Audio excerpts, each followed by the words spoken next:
Today's daf is daf chof tes. We are going to begin on daf chof ches amud beis. Much of the Rabbi asked the Shadda from the Bryce discussing a bait.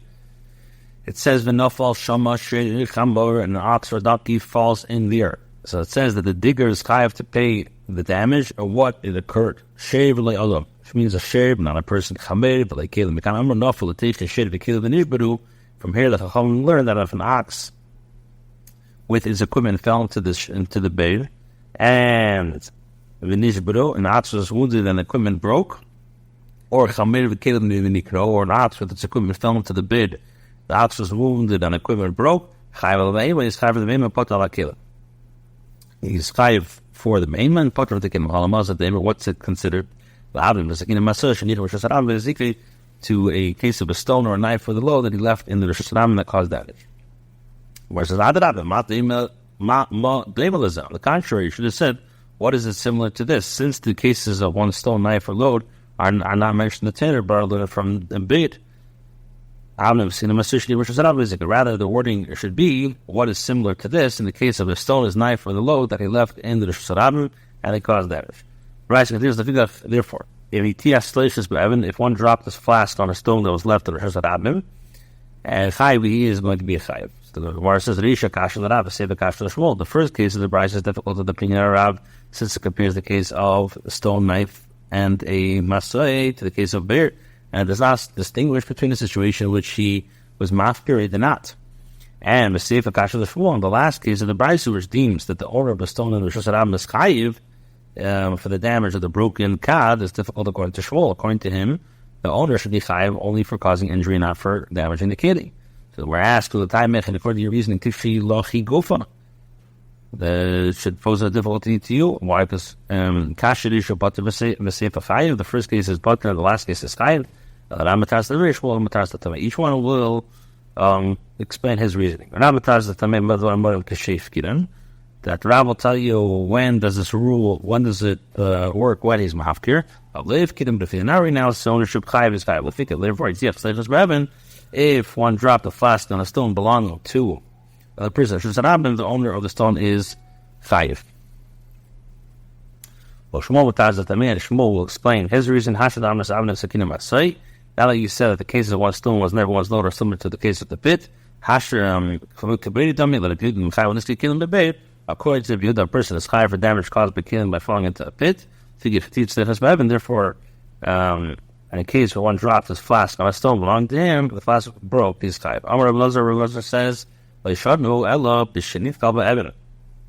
that the owner of the stone is chayiv only in the case where the guy stumbled on the stone and the flask scraped against the stone and broke. But if you stumble on the ground, not on the stone, and the flask fell and scraped against the stone, so then probably is going to be butter. So where says the command, who does this go according to? The lake. Will not go according to Rav who holds that if damage is caused by two people, one of them is partner for paying compensation, the other has to pay the entire amount. Similarly here, since there is no chiyuv for damage caused by stumbling on the ground, so compensation should be collected from the owner of the stone.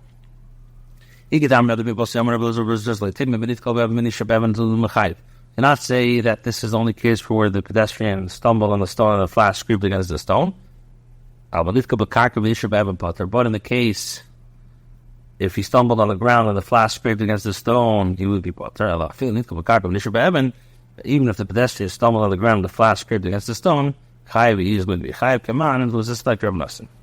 Rabbi says, the Mishnah said that if someone's jug broke in either shusarabim and one slipped in the water for the jug that was injured from the fall, or he was injured by the shards of the broken jug, the owner of the kad is chayiv. Rabbi says in the case where the owner of the jug acted with kavana, he is chayiv. In the case where he acted without kavana, he is potter. So where it says, what are circumstances which are considered with kavana?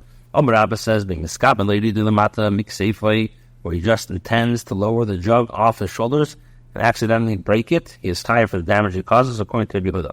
Well, Rabbi says, would be a mashma according to the mayor, that person will be chayiv even if the jug cracked by itself. So I'm like, yes, and the chayiv or the mayor feel also the other that the mayor would deem it chayiv even if he were holding the handle of the jug in his hands. Why is it so honest? Right? It's like one of pate.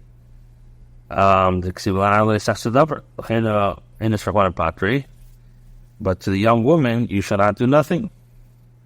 So in regards to the person who's Mekadesh, a young woman, and then who was raped. And if you say this is in regards to killing.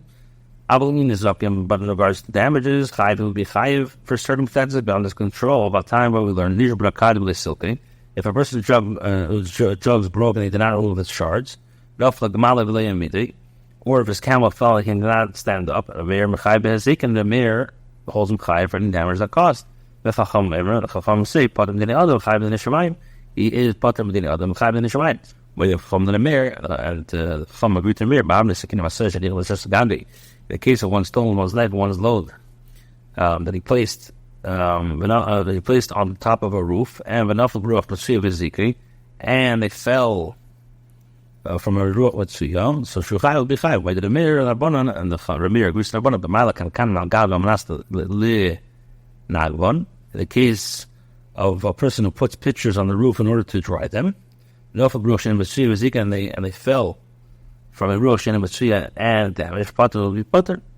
Rabbi says, they're really arguing both. Pligi B'Shas, I feel they disagree in a situation where the damage was caused at the time of the person's fall, and they disagree with regard to the situation where the damage was caused after the person's fall. Pligi B'Shas, I feel they disagree in the case where at the time the person's fall, Binit Gol, Plishia, with regards to whether or not one who stumbles is considered Plishia. The mayor holds that a person who stumbles is considered b'shia, as his carelessness caused him to stumble. Therefore, he is chayav from the damage caused by the shards of the jug, which broke as a result of his stumbling. Mar Savar and the Chacham Rabbi Yehuda hold that nitkal b'shia, a person who stumbles is not considered negligent. Now, pligi lachan and they also disagree in a case where the damage was caused after the person's fall. The mafkin is okay with regard to a person who was mafkir his hazardous property. The owner of the jug has no interest in keeping the shards, and it's considered as though he was mafkir them. Mar Sovar and mafkir is up of chayav. Rameir holds that a person who renounces ownership of his hazardous property is chayav to pay for it, despite the fact that he no longer belongs to it. Mar Sovar butter, and Rabbi holds that he's butter. So the Mar says, "Be how do you know that's pshat? Diktani tarti." From the fact that the Mishnah teaches two possible cases, stating, another person slipped in the water or was injured by the shards. The case of slipping in the water is identical to that case. And the Hachikam, rather, the pshat is, if another person slipped in the water at the time of the person's fall, or he was injured by the shards after the person's fall. So it says, and since the maflek is the Mishnah, so there are the two situations, but also the Bryce is for two. As there are two cases mentioned, a case where one is drugged and a case where one's camel fell. The machlekes is with regard to damage caused both at the time of the fall and after the fall. And Meir holds that one stumbles and breaks his jug, causing damage to others, is considered b'sheh, and the one who is mafkir hazardous property is chayav. And the Chacham disagrees with both issues.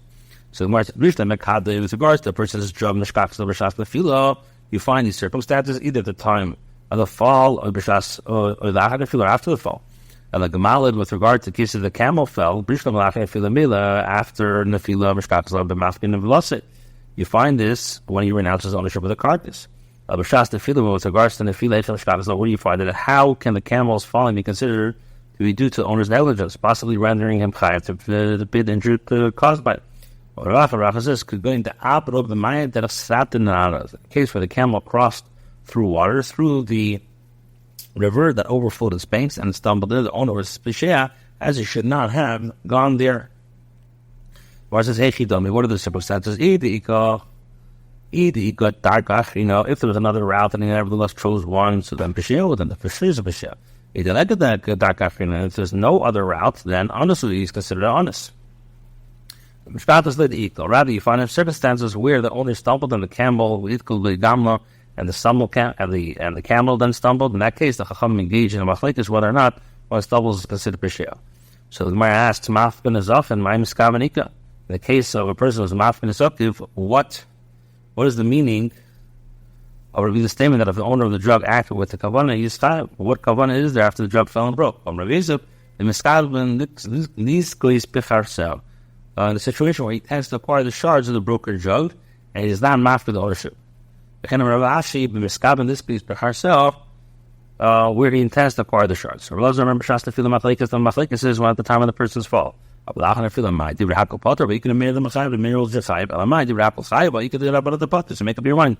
Ela b'shasta filo kamash. It means even b'shasta nefilo is machlekes. Kamash from the Abaya teaches us the Abaya. Rabbi Yechon will to the machlekes. The machlekes is after the filo. B'shasta filo the rapple potter. So we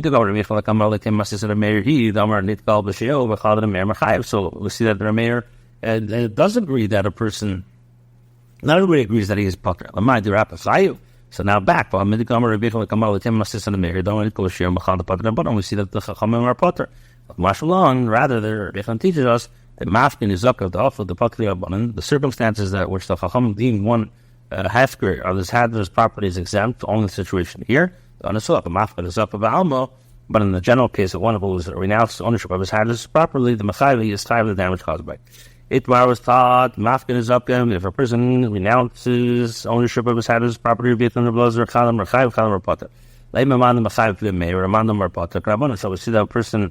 The Sayyid is a man, Patra Baran, leave it to the mayor, somewhere says, I leave it to the mayor, everybody agrees to the Leipzig. Keep leaving, I leave it to in other words, Man the Patra Karabaran, and Man the Machayev, Amrullah, the person is Machayev, Amri Damri, I feel that how come I put it up on the Mafkin is up of lawful? Over there, when a person's Mafkin is not following his up, then he's Patra, Rishal Dadasov, a Mafkin is up of Balmo. But in the case of a person who renounces ownership of hazardous property, a Chayev, he will be Chayev. Time that Rabbi Chayev, you can conclude for that Rabbi is the one who holds that he is Chayev. The other Rabbi Bishwa states one man versus Felden was some Heimber. So there are two things that are not under the shurs of the person, but a person the terror does make it. But Elohim that is bid a pit in the public domain. And the chametz of Sheisha is the Milo, and the chametz after Sheisha. All deriving benefit from the bread is Aser. Is therefore no longer in the owner's possession. Nevertheless, he is commanded to destroy.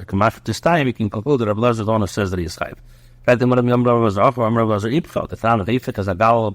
He says a person who turns over like dung in the Rishus Hashanah, and another person incurred injury due to them. He is chayiv for the damage. They taught this only in the case where the one who turned over the dung intended to acquire it. But in the case where he did not intend to acquire it, then it's potter. And the potter. We see that a person who has ownership of the hazardous property is potter, since he's chayiv only if he intends to take possession of the dung, even if he will significantly. Oh, what God, Barabba, Shivziklim came here. Elazar referring to the case where he returned the dung to his place. Therefore, he is potter unless he intended to acquire it. What Avina says, Mashlam that I've added Barabba the mother of the river. What's the mashal to this? The one who finds the uncovered pit and the uncovers it and then uncovers it again. Since he left the beer as he found it, he's potter from paying damages, as the liability lies with the one who dug the pit. Oh, then Master Rabbi did a compare the two cases. Hasan, in that case, the case that paid the result of the initial act, the digging was not removed, since when he covered the pit still existed. But in the case of the initial here, in the case of the initial act was removed, since once the dung was moved from the place before, there's no longer any hazardous object there. Therefore, by returning it in this place, then the hazard is created anew. So rather, it's not the case for one who finds uncovered pits, fills it with chazar and then digs it up again. In the case of the result, the initial act was removed. And the first exists in his possessions. A person who moves dung in the Rishus Hashanah and then restores it to its prior place is deemed chayiv, whether or not he intends to acquire it. Rashi says when he turned it over at the height of less than 3 tvachim, which is not considered removal of the dung in its place. When I asked, what force of Lazar to interpret the Mishnah in the case where he turned it over the dung at the height of less than 3 tvachim, and the time of the and the reason he's chayiv is that he intended to acquire it. But if he did not intend to acquire it, that he's not chayiv. Look for the Malmar. Why don't you interpret the Mishnah as referring to a case where you turned over the dung at the height of 3 tvachim? And even though he did not have intent to acquire it, nevertheless he should be chayiv. What forced him that the Mishnah be difficult for him? Why does the state specifically turn it over? List the Igbia, let him teach that he lifted the dog. Whenever you say Hofaf, it means lower the shlish. With the Rabbi Machayev, Rabbi Yechon Potter. From the fact that the blessed is fire, Rabbi must Rabbi Yechon says Potter. Present one of the Rabbi Alchi, but Amastis cases and Schukas Rabbi Gdorim says with regard to the person who conceals a thorn or a piece of glass, Rabbi Gdorim or puts a Godar Shanafal Shusarab, let's say puts a fence of thorns or he puts a fence and Thal Shusarab, who's a Bafen Mafir. Another person incurred damage, Chayiv in his case, Chayiv in the damage. Rabbi Yechon says, Leishala Alab Mafriach. He taught us only in the case where he projects the thorns out of the Shusarabim. But in the case where he restricts it, butter is butter. Samson my time to butter. Why is what Lamed from Davalik Bed Rishus? It must be because of Bed Rishus. My father should be Bed Shusarabim. Alma, what do we see there? Mafkid is up. Chayiv, that a person who renounces his ownership of hazardous property is Chayiv. But the Marley, no, Mafkid is up the butter. A person who renounces his ownership of his hazardous butter. But Samson my time butter. Why is butter? It's not the normal typical manner for a person to rub himself against the wall, but to keep a small distance from them. Therefore, if a pedestrian is injured by the thorns, it's considered an unusual accident, whereas the owner of the fence is not chayiv. If a person goes ahead and digs a pit in the Shusarabim, did a shit from Rabbi Macy's chayiv. Vish is referring to a person that digs a pit in the Shusarabim, which is not owned by the one who dug it, and the Mishnah makes him chayiv. Rather, Rabbi Yechon is the one that says chayiv. So the Potter Amar Lazim Shum Rabbi Shmuel in Rabbi Shmuel that one is chayiv for damage caused by a pit that he dug in the public domain, even if it's not his personal property. The ruling that he is Potter is his own opinion, whereas the ruling that he is chayiv is the opinion of Rabbi Shmuel.